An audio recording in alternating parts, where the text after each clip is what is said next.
Alright, what's going on, everybody? Welcome back to the Young Black Geek channel, and we are talking chapter 39, maybe even chapter 40, bro. I'm binging and I am loving it. Chapter 40 of The Promised Neverland.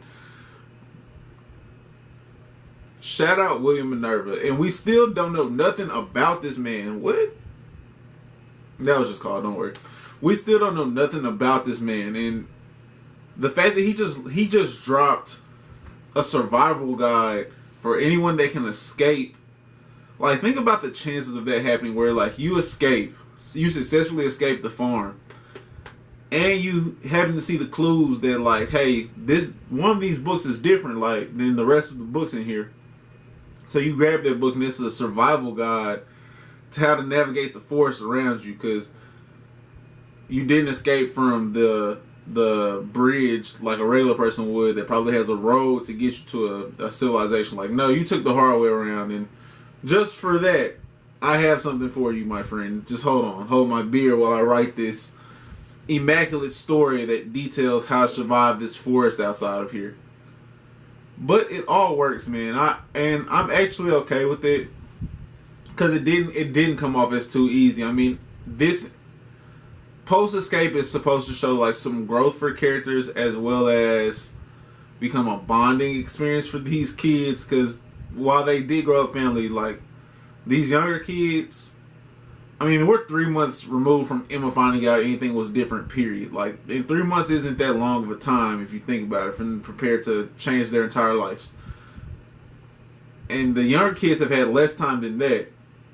Without they haven't even seen these creatures before. Like, they didn't even see what Emma and Ray hasn't even seen these creatures. So I'm fine with it. It makes sense. It makes sense for there to be this, like, a point of overcoming like what you've heard about, and seeing that Emma and Ray weren't just hyping up this fairy tale that they created, and all of that is dope. I'm enjoying that. I'm also enjoying to see like a deeper side of the demons, because the lead demon, the demon that we saw on like the top of that hill looking down like they're already in the forest and having like some actual dialogue, bro, I ain't gonna lie, he clean. Buddy clean, and he had like a very dope spread here. Very dope spread here, where I was like, say, Buddy got a coat. He out here looking like my man Euron Greyjoy with the jacket on, and he got the shooters with him. This is also, I noticed, this is the first time that I've noticed it. I mean, we're 40 chapters in, so I could be off. But this is the first time I've noticed demons that look alike. Maybe they all look alike to someone else. Like, maybe there's classes of these demons that they resemble to. But I'm pretty sure this is the first time I've seen look-alike demons. And it looks like these are the searchers, or the seekers, whatever they want to be called in here. But they know what's up, bro. This was tough, man. I enjoyed that a lot, man, for the Snakes of Alvin Panera. And to write a story that Emma, of all people, like, Emma's the one that recognized that this happened. I like that attentiveness out of her, that you have to, basically, because I'm realizing that I didn't get into any exposition of the chapter. So basically, this book states, or it's a fictional book about a hero named Hugo, that he's in a cave filled with snakes, and the snakes are closing in on him, and they close in by touch, which isn't accurate of snakes, but oh well. They close in by touch, and only by touch of like the head of the snake, where the snake can harm you, where the snake can bite you.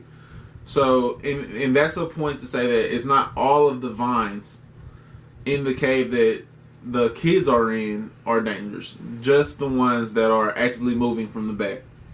And the reason that is because the ones in the back don't have the same feelers. I guess they don't have the same nerve endings that the ones in the front do. I don't know. That's not explained, but it's not the same as snakes either.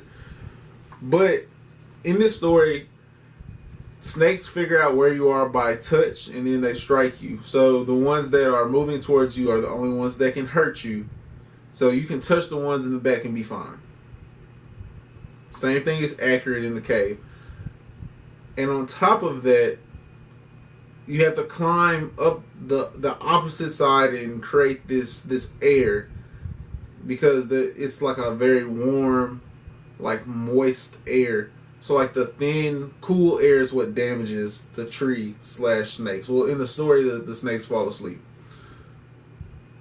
And the fact that Norman wasn't there to make this happen, Ray was about to doubt Emma's like thought process on it, and was like, you know what, you might be right. Like, he started to tell her like, no, that's stupid, we don't need to do that. And then he was like, you know, you might be right. And at this point, I'm glad we got to see like him retain some of his actual personality of not being condescending so much as like pointing out what he feels is wrong. But he didn't even really do that. It was just like he caught himself as he was about to do that, and it was just like, you know, if you're wrong, we're gonna die. So if you're right, we might as well take the chance. Like, if we do nothing, we die. If you're wrong, we die. So let's just hope you're right and do what you say do. And he recalls like how, because I also assume that he wouldn't be able to recall the exact what goes on in this story, because it seems like they have a pretty big library, and you know, he's 12. So at 12 years old, to be retaining so much information, but then again, Ray's memory is built different, so it all fits that he'd be able to remember all this stuff that he's read, and they are on their way to escaping, bro. I liked it. It made sense, and I liked it. It was simple. It was simple, and the fact that the other demons, along with the lead demon, realized that like the tree, the vampiric tree, so it's a blood-sucking tree. There are other beasts that are like starting to rummage around where the tree be at. They're all lesser beings to us, which I mean, there's so many different ways you can take like the lesser being thing. That doesn't really strike like any specific chords with me. But the fact that there are other beasts out there, lesser beast is how I'm pretty sure he words it too. Let me give y'all that exactly.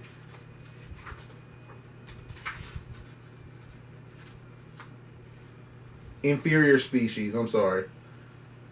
We cannot have them eaten by those other than us, because I would hear wild inferior species have also been prowling about recently. I don't know, bro. I like Buddy. I know nothing about him, but I like his design, bro. He seemed like calm, cool, and like a smooth, suave kind of guy. So I'm digging it, man.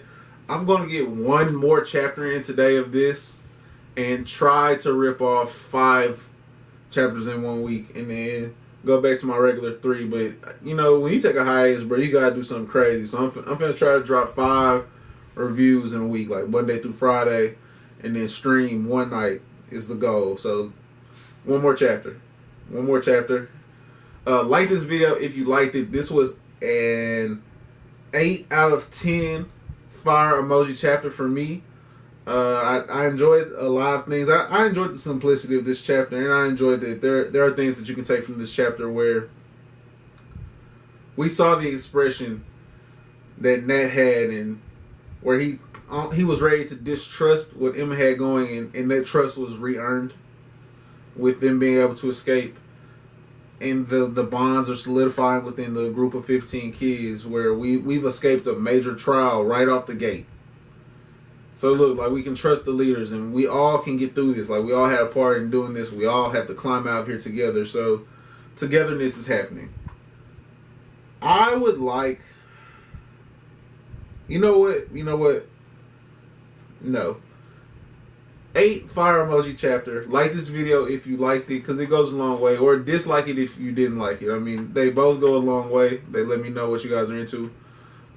Subscribe to the channel if you're new. And hit the notification bell for more of the Promised Neverland content. As well as the other content that goes on the channel. Like other manga reviews.